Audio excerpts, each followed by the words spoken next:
Hi everyone, and welcome to the Asia Pacific Glaucoma Society's Young Glaucoma Expert program. My name is Doan, and I'm your moderator and mentor for today's APGS activity. Our society endeavors to foster an environment where our junior colleagues can benefit from the expertise and experience of the professor invited to participate as mentors. This means to help develop and assist with your clinical research and clinical practice. Before we get started, I would like to go over a few items. We are currently showing some guidelines for you to take note for today's webinar to promote more interaction during this webinar. APGS welcomes everyone to become a member of the society. It's open to glaucoma specialists, ophthalmologists, researchers, trainees, specialists, associates, and companies with affiliation in glaucoma. There are many reasons to join APGS, and on screen are just a few items which you can share with you. You can register as a member by scanning the QR code. For APGS members, gain access to all recordings of the previous APGS Joy symposiums, master's classes, and webinars. One final disclaimer, the presentations are intended for educational purposes and do not replace independent professional judgment. After the conclusion of the event, we will receive a short feedback survey, and we would really appreciate if you can take a moment to complete it. I'd like to begin with the webinar proper by thanking my fellow mentor today, Professor Tanuj Dada. Professor Dada is currently Professor of Ophthalmology and Head of Glaucoma Services at the RP Center for Ophthalmic Sciences, India Institute of Medical Sciences, New Delhi. He has over 300 research publications in peer-reviewed index journals and have authored 5 textbooks on glaucoma. He has served as chair of Associate Advisory Board of World Glaucoma Association and chair of the Scientific Committee for APGS 2022 Malaysia. He is secretary of the International Society of Glaucoma Surgery, associate editor of Journal of Glaucoma, and on the editorial board of the American Journal of Ophthalmology. Now, let me introduce the presenter for first 2 case presentation. I'm pleased to introduce our first YGE presenter. He will present 2 cases. Dr. Doan currently practices in Vietnam National Eye Hospital Glaucoma Department. He is a member of both Vietnam Ophthalmology Association and Vietnam Glaucoma Club. And now I give the floor to Dr. Doan.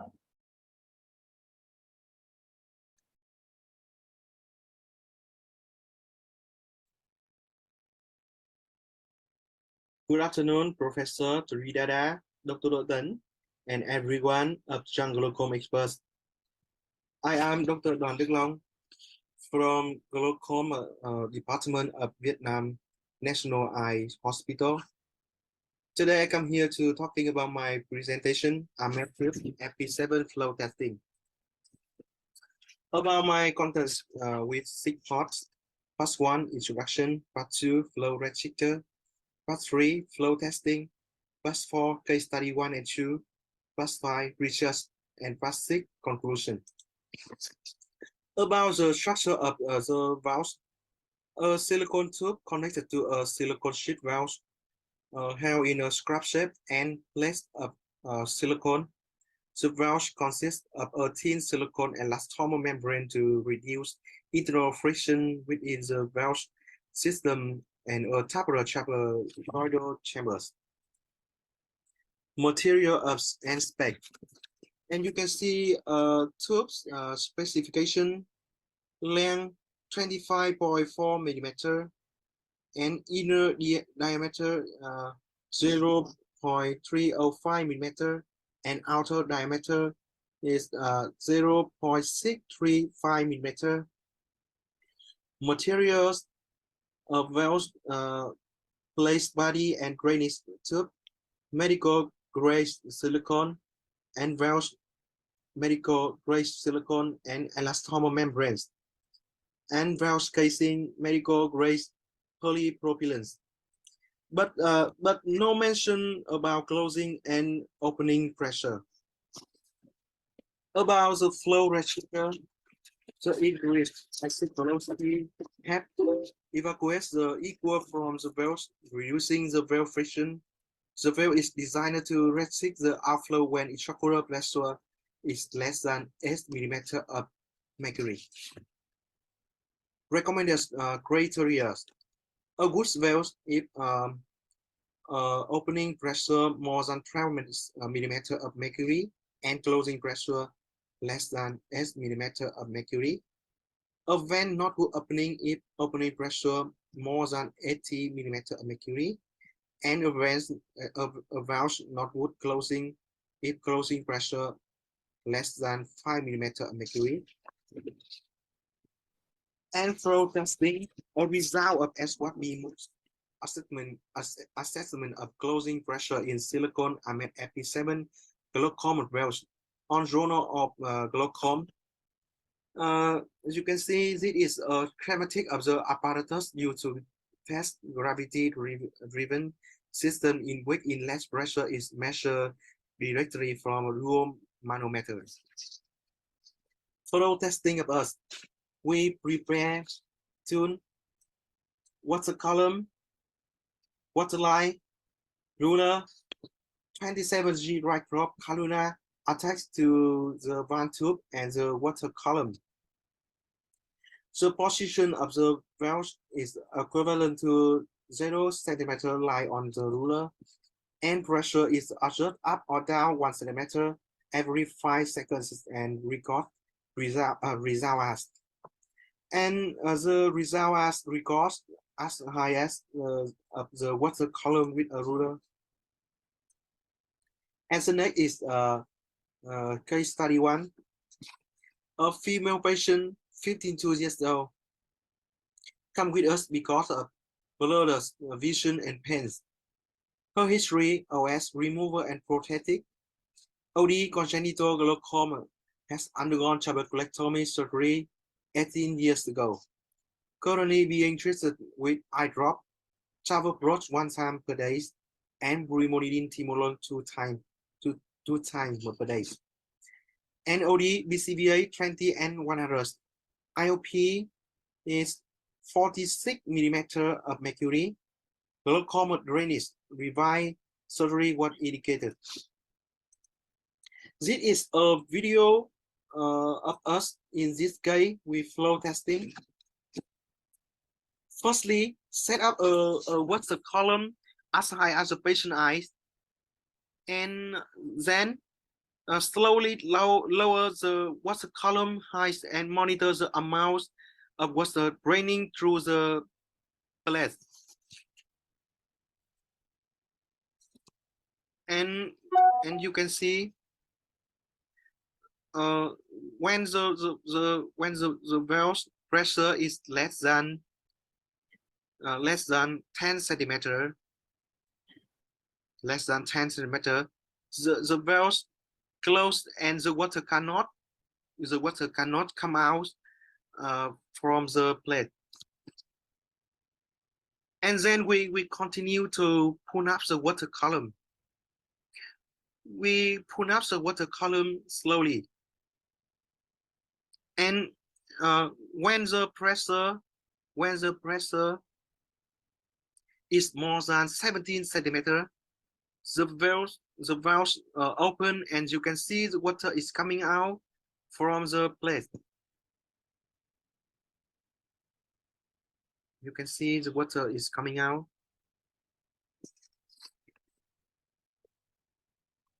So this is a good valve to you.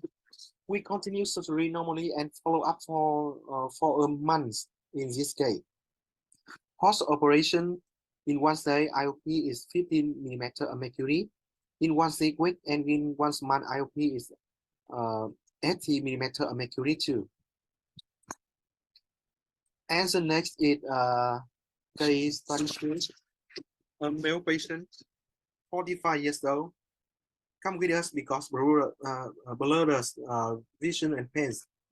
And his history, OD normal, OS secondary glaucoma after trauma, has undergone trabeculectomy surgery and micropuncture currently being treated with eye drop, brimonidine, and brinzolamide 2 times per day, and drug medication, acetazolamide 2 times per day, and OD BCVA 2020, IOP 50 millimeter of mercury, OS BCVA CF 0.3 meter, and IOP is 29 millimeter of mercury.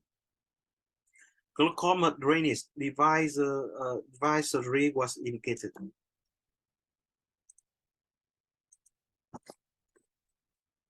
And this is a second case videos with flow testing. And you can see in this case, the water drain more than the previous case, even at 17 centimeter. And we continuous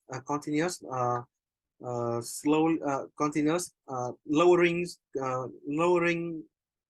slowly.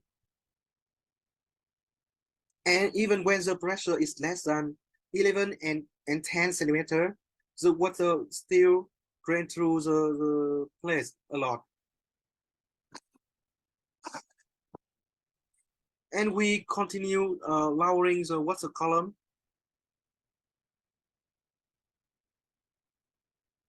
And you can see at 8 centimeter, the water continue come out the plate.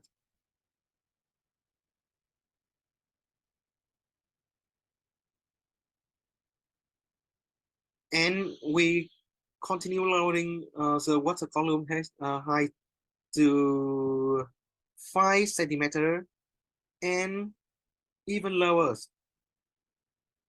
And you can see the place, the water continue come out.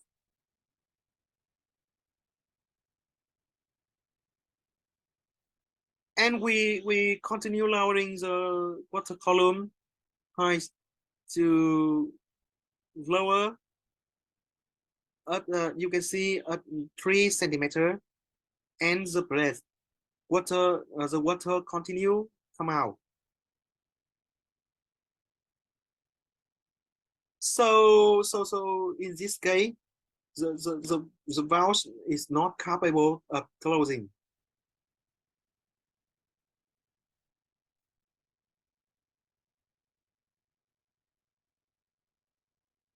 You can see in the place the water continue come out.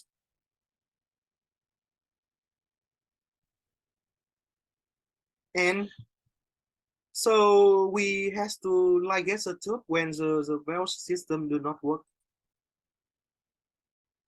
And you continue to see this video.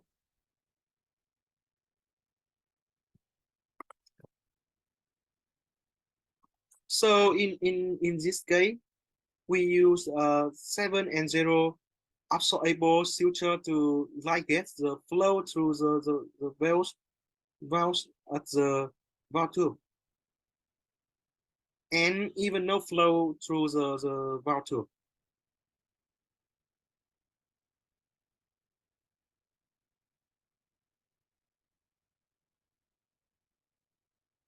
And you can see we continue use 7-0 Vicryl absorbable suture to ligate the flow.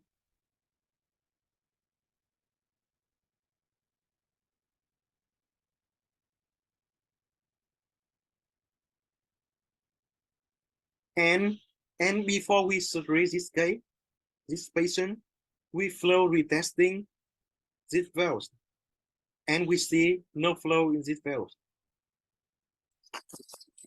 So post operation in one day, IOP is 30 millimeter of mercury. We use medication eye drop Combigan 2 times per day and drug medication acetazolamide 2 capsules per day for 5 days. And in 1 week, IOP is 20 millimeter of mercury. Then we keep using Combigan 2 times per day. And in 1 month, IOP is 80 millimeter of mercury. And in 2 months, IOP is 17 millimeter of mercury with no medication. And some research I can find on PubMed. A result of Rata YGE and partner in vivo and in vitro and in vivo flow characteristic of glaucoma drainage implant. So Ahmed device provide pressure of 7.5 plus or minus 0.8 millimeter of mercury, and opening pressure in air from 8 to 10 millimeter of mercury, and closing pressure in air from 5 to 6 millimeter of mercury. And another research of SWOT BMOS assessment of closing pressure in silicone Ahmed FP7 glaucoma valves. And closing pressure less than 5 millimeter of mercury was measured in half, 3, and 6 of valves tester equal to 15%.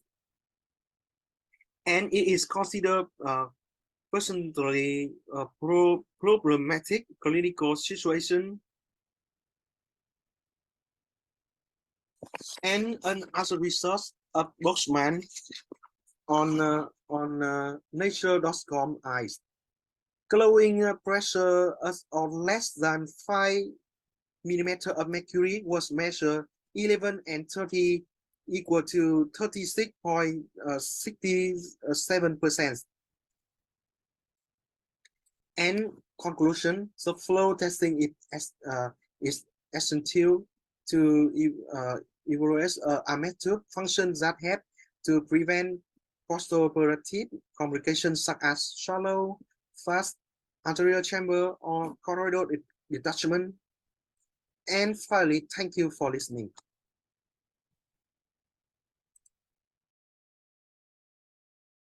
Thank you very much, Dr. Doan.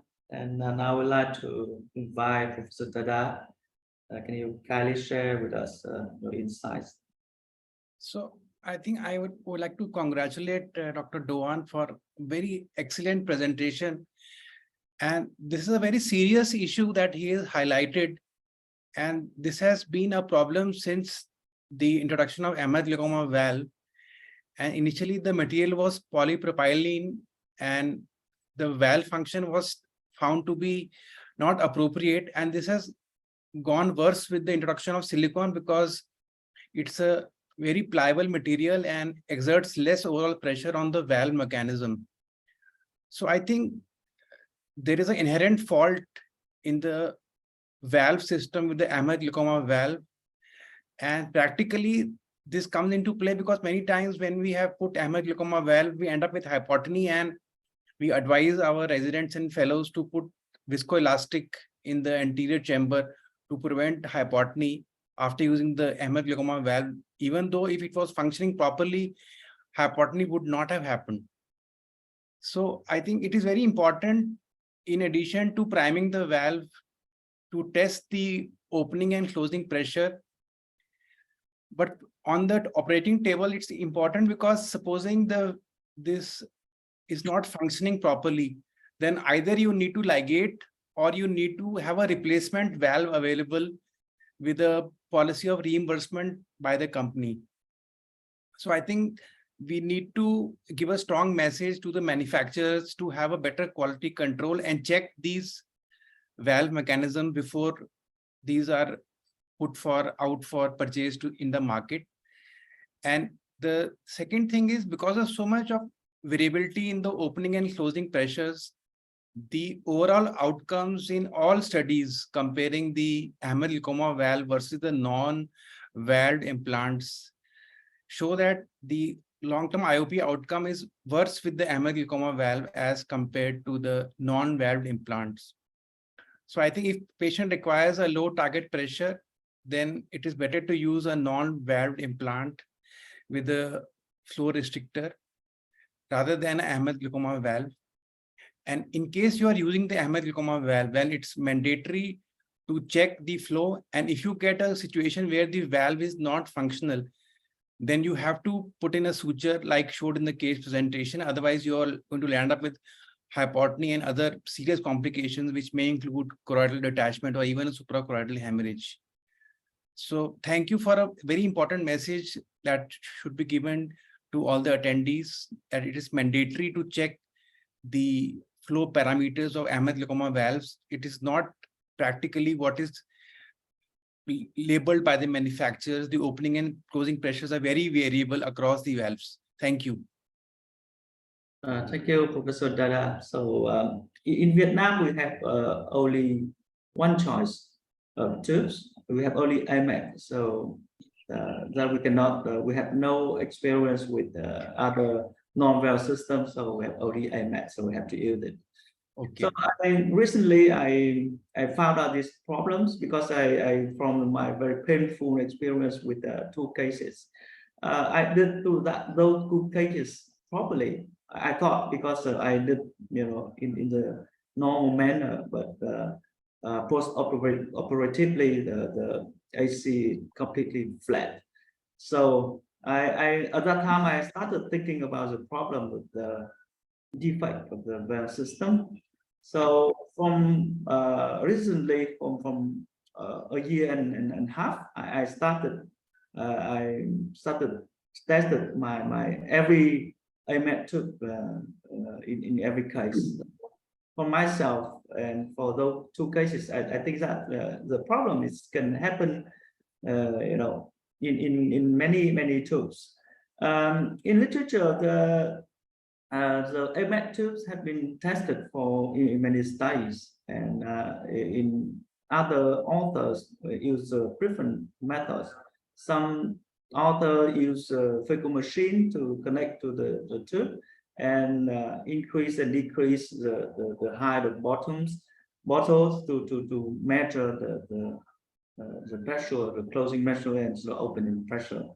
And some even tested the AMET tube in a different environment, for example, in air, also in the BAS, and the further that, like you said, the variability of the closing pressure. So that's why I agree with you that Dr. Doan just sent a very strong message to first of all, to the manufacturer of the tube, and also to all of us, that we must be very careful with what they say, because sometimes in many cases, in maybe half of the cases, the valve system is not working properly.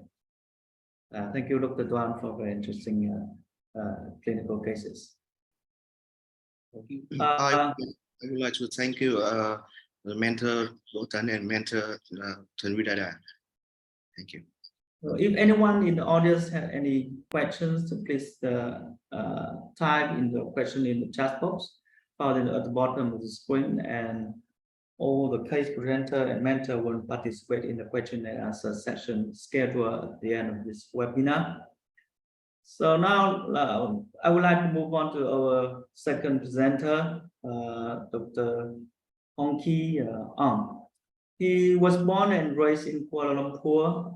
Hong Kee graduated in medicine from University of Saint Malaysia. He completed his ophthalmology specialist training and a master of medicine in ophthalmology at University of Saint Malaysia in 2015. He completed his glaucoma fellowship at the Royal Perth Hospital in Western Australia. He received the certificate of completion for fellowship training in glaucoma from Malaysia Ministry of Health, and currently working as a glaucoma surgeon in Raja Permaisuri Hospital in Malaysia. Dr. Ong is particularly interested in complex glaucoma surgery and using new technology in his glaucoma patient management. Dr. Ong, you may now begin the presentation.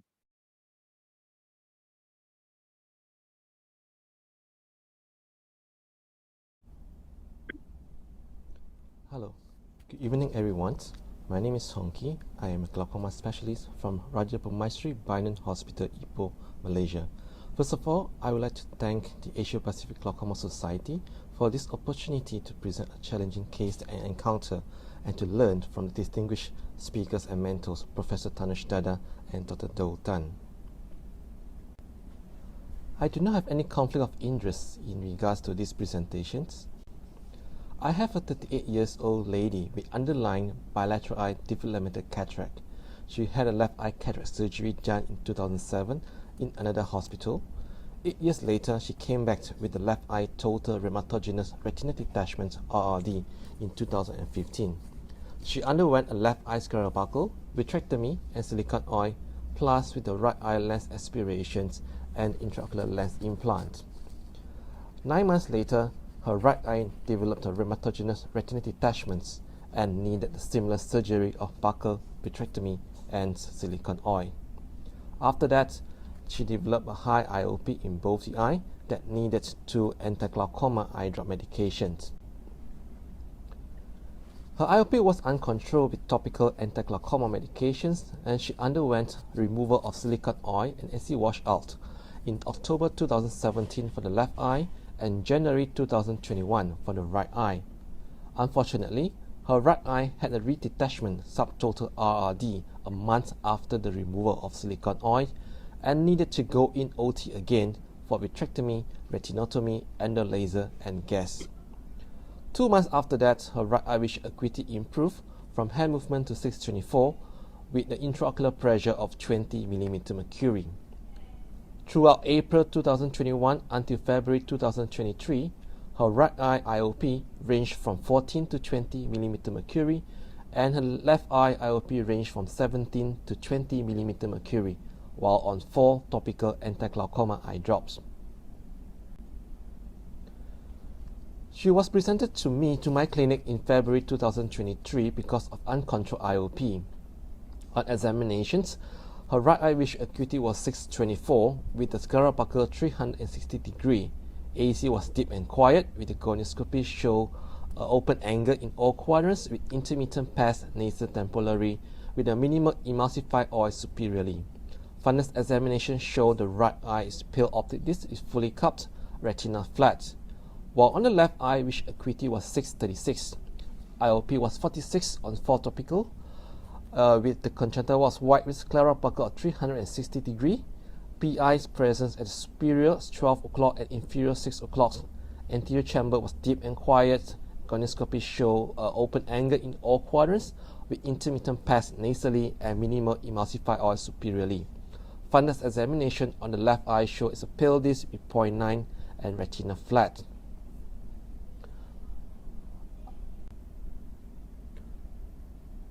I was more concerned on the left eye as the IOP was 46 mm mercury.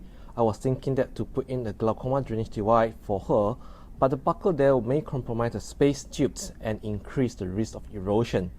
Hence, we discussed with our retina colleague whether it was possible to remove the buckle prior to the tube implant. And my retina colleagues agreed. Thus, we proceed with the left eye scleral buckle removal, glaucoma drainage device implant, and with tutor patch on the 9th of March 2023. Intraoperatively, we were able to identify the scleral buckle and cut and remove it 360 degree. However, it's quite difficult to identify the lateral rectus muscles due to dense fibrosis tissue, but able to complete the surgery uneventful. Post-op left IOP came down without any anti-glaucoma eye drops post-operatively and retina was flat. However, the right eye IOP fluctuating at up to 32 mm mercury, and hence in view of the successful left eye surgery, we planned a similar for the right eye, which to remove the scleral buckle first, and the same setting we put in the GDD and the tutor patch. intraoperatively noted the sclera thinning upon the dissections under the sclera buccal sleeve, and upon the segmental removal of the buccals, we noted that there's a perforation with the uvea tissue. We used the sclera tissue to cover back the perforation site and abandon the tube surgery. Postoperatively, day 1, our right eye IOP was 29 and started back off anti-glaucoma medications. And the last review about a month ago, when the right eye visions, both eye visions was actually 6/18, IOP was 20 on the right eye and 18 on the left eye. The right eye was still on the 4 topical anti-glaucoma eye drops with oral Dymos 250 mg PD, and the left eye was not on any anti-glaucoma medication, just only the Prefort. So what is the next step for the right eye? I was thinking, should I refer out for the endocyclophotocoagulation, or should I try for subcyclo or micropulse transscleral cyclophotocoagulation, or is there any other possible options? And I would like to invite our experts here to give their input in this case. And with that, I thank you for your kind attention.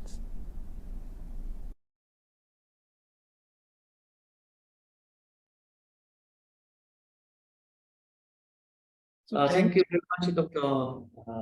Hong Kee. So now I would like to invite Professor Dada to share with us the case analysis. So first of all, I'd like to congratulate Dr. Hong for managing a very tough case. So this is one of the difficult situation one faces with a retinal problem and a glaucoma problem. So now I think the first issue is that it's an emergency because there is a prolapse of there's a scleral perforation. So you have to first manage the scleral perforation and ensure that there is no uveal tissue incarcerated in your suturing. And you have to put a patch sterile graft to tamponade that area. And patient requires high dose of systemic steroids because there is a small risk of sympathetic ophthalmia when you get a prolapse like this. The other eye is also at risk. The second issue is now, if you have a good expertise in glaucoma drainage devices, as you seem to be having with this case management, there is an option of choosing another quadrant, because if you remove the buccal and the other eye has had a successful outcome, then you can use another quadrant, inferotemporal or inferonasal, and try to put the implant in that quadrant. Or it's also possible that after you have put in a strong patch graft, you can put the implant over that. So that is the first option, provided the patient agrees and he's explained the risk, and there should also be a retinal screening prior to surgery. The second option you mentioned was either do a endoscopic cyclophotocoagulation. So that remains an option, provided the patient has a good endothelial, corneal endothelial count, maybe more than 2,500. So that option, because that's an invasive option, is always there. Regarding micropulse, our experience has not been very good. It leads to a short-term, like interim drop in intraocular pressure, but then the pressure rises again, and it becomes quite expensive for the patient to do micropulse repeatedly over 2 to 3 sittings. The other option is to do a limited inferior 180-degree diode laser cyclophotocoagulation with a trans-illumination of the ciliary body. So you are sure that you are placing the burns in the right location. And finally, I think when you put in a tube, it will be better to put a ciliary sulcus implantation rather than in the anterior chamber, because there is an increased risk of corneal endothelial decompensation because patient has had multiple surgeries. Thank you. Thank you, Prof. Dada. I would like also to have some comment on the case of Dr. Hong Kee. So I'd like to add another option for this guy is that you just put the tube, but with the plate behind the buckling, and with the tube go under the buckling to go forward to put into the chamber. I have one case like this. Of course, in this case, the buckling is not very far from the limbus, so that's why the length of the tube was enough to reach the anterior chamber. So I think for the tube is, it tends and it's half enough to to withstand the pressure of the silicone band, so it is not collapse the tube. So I also agree with Tanuj that it's very pity that for the right eye you abandon the drainage device procedure just because you just saw a perforation. I think a perforation is not something unusual for when you remove the silicone band, because of the friction between the band and the sclera there is always very thin. So we just put a press graph on the perforation and be that would be very happy with, and just secure the plate in another place where the sclera is not thin or not perforated. So it is a pity that you abandon the drainage device procedure just because of a very small perforation. Thank you very much for the opinion from Professor Dada and also Dr. Doan. So what happened intraoperatively is that segmental buckle of the superior temporal quadrant, actually it was quite, I would say a bit about 2 clock hours perforation. Our concern at that time was thinking, okay, maybe we should explore an inferior temporal quadrant as well. The concern is that whether that's the similar inferior temporal quadrant will have similar issue or not.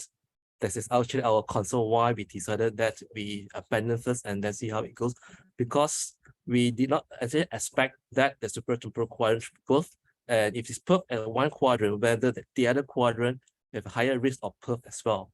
And in terms of Doan, I do agree that we actually we did some of the patient whereby we put a smaller implant tube posterior to the buccal, and then put the tube underneath the buccal and go through into the eye.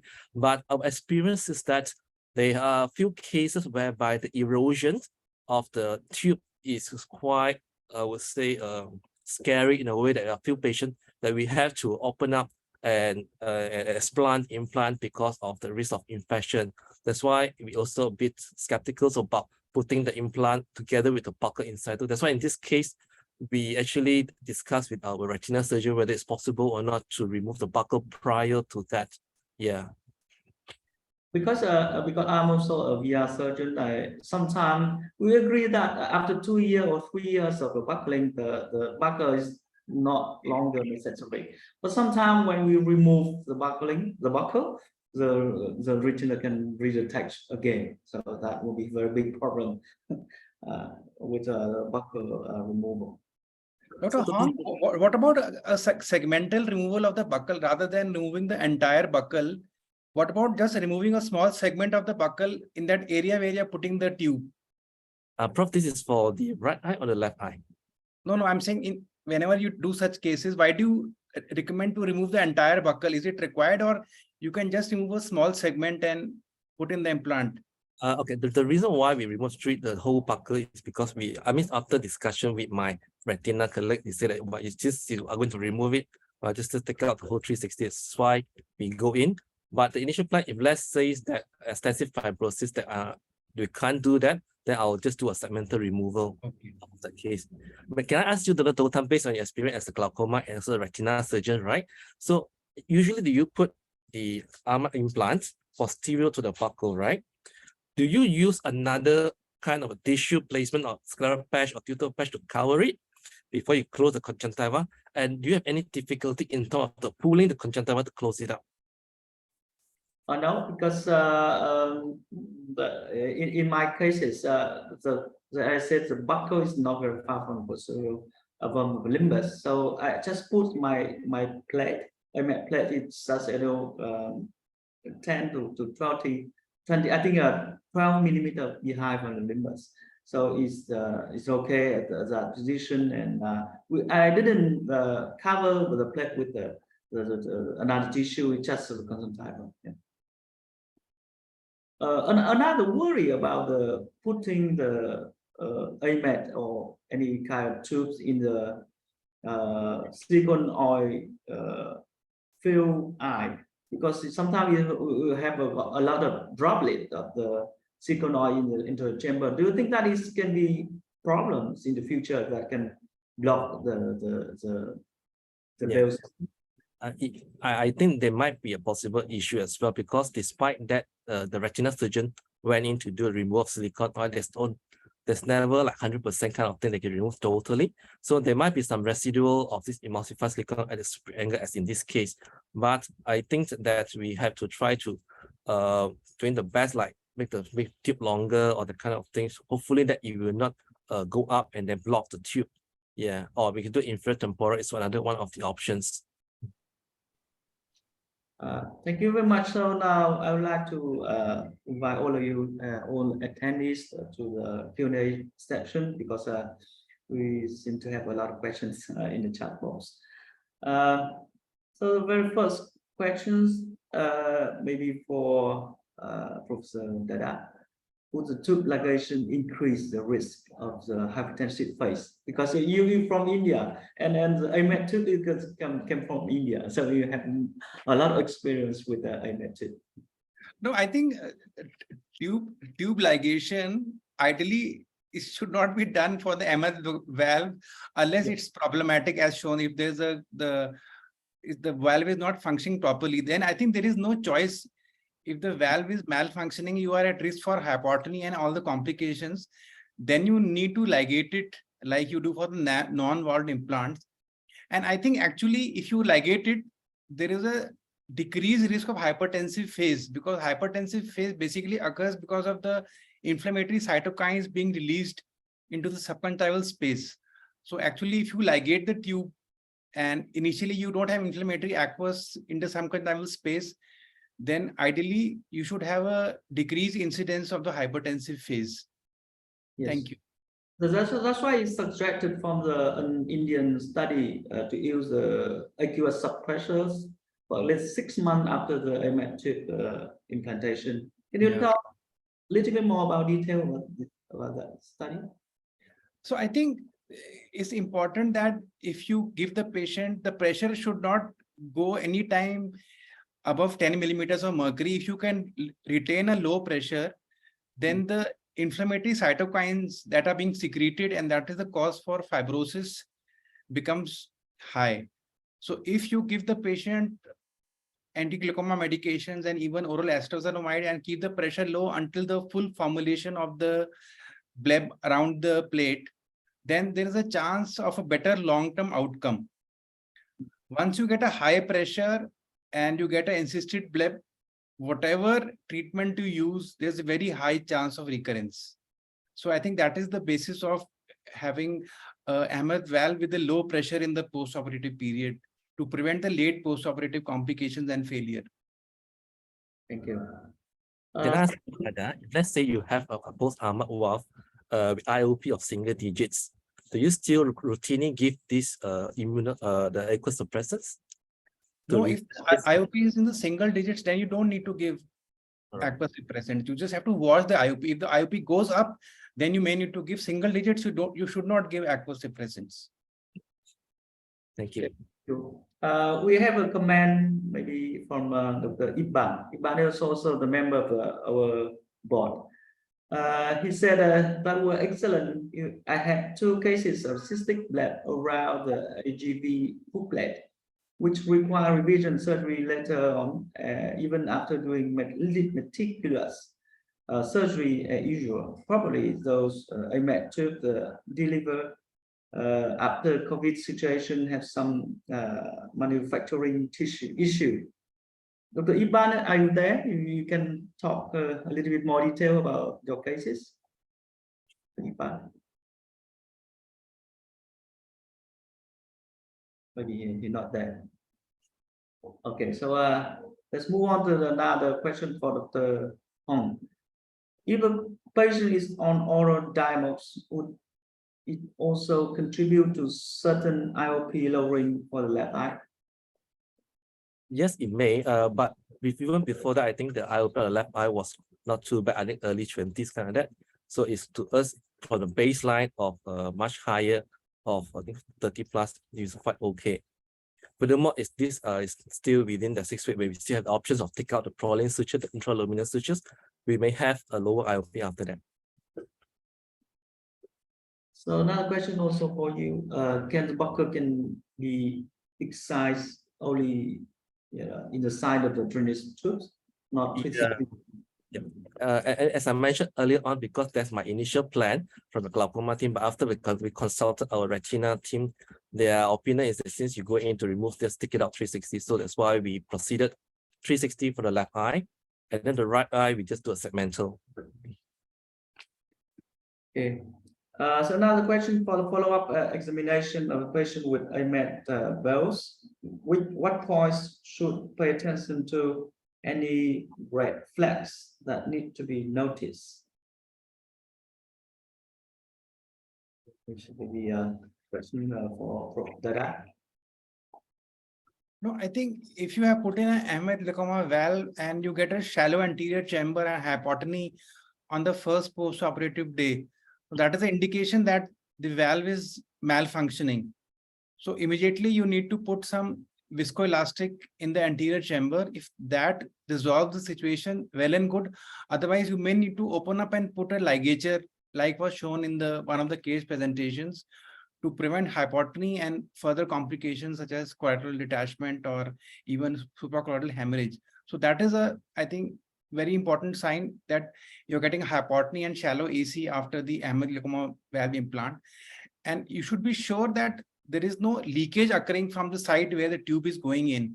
So sometimes that is the issue. So if there is no leakage from the site where the tube has entered, then surely the valve is the problem. And I think, as shown in the case presentation, it is better to check the opening and closing pressures before you get into this problem post-operatively. Thank you. So I have also the question for you, Prof. Dada. So you have put a mat tube and you have a flat anterior chamber the very next day. So what do you do for the case like this? You try to treat in as guideline. We just put atropine and also check the sidal test and also the collateral detachment, or we just go in and check if the tube is problems and also the leakage around the tube entry. So I think if you get a shallow flat chamber on the first post-operative day, so the first thing is that you need to check the posterior segment for any collateral detachment or a suprachoroidal hemorrhage, because if that is there, then it shifts to a vitreoretinal surgeon like you. If the posterior segment is okay and you get a flat AC, that means there is overfiltration. So that can be either from your site of entry is too long and you have not applied sutures properly, or your valve is malfunctioning. So I would not wait if there is a flat AC, because the tube is going to cause corneal endothelial decompensation. If the posterior segment is okay, I'll take the patient into the OR and inject some viscoelastic so that AC becomes forms. And if there is a egress of viscoelastic or leakage from the site where the tube is being inserted, then you need to reopen, explore, and put additional sutures. So I think I will not have any conservative therapy if there is a flat AC with a tube endothelial touch on post-op day 1. Okay, thank you. So you use the scleral flap or use the tissue graft to cover the tube? Actually, it is better to use, if available, a scleral patch graft, because over time, these are cases which have already got very advanced glaucoma. You might have thinning of the sclera, and on long term, you might get exposure. So it is better if you can have a tamponade of a scleral patch. That is, in my opinion, a better option rather than a lamellar scleral flap. Thank you. Dr. Iban have another comment to all of us. Probably buccal underwent through the rectal muscle, not stitch in multiple places. And if the retinal attached, no need for the buccal anymore. And another question for Dr. Dr. Hong Kee. Is what are the treatment options if noted scleral perforation intraoperatively during I think this question was answered by Professor Dada just now nicely already, that you're supposed to close up all the exposed tissue, and then close with the sclera patch of the stick. Yeah. We have a question for Dr. Doan, which post-operative complication we can limit if early assessment Yes. the plant function. Yes. In my presentation, a result talking about if closing valves less than 5 millimeter of mercury, so it is considered to personally problematic clinical situation. So the post-operative complication like shallow antechamber and hypertension phase. Yes. Okay. So as the study show that if we test the tube before the implantation, we know that which one is very problem with the valve system. We have a defect, especially with the closing pressure less than 5 millimeter mercury. We can prevent that the post-operative complication like the choroidal detachment or shallow anterior chamber. So I just read the study about the connection, the correlation between the closing pressure less than 5 millimeter mercury before the surgery and the problem after the surgery. The study shows that the sensitivity of the pressure, closing pressure less than 5 is 100%. It means that all cases with a problem with the valve system can have a problem post-operatively.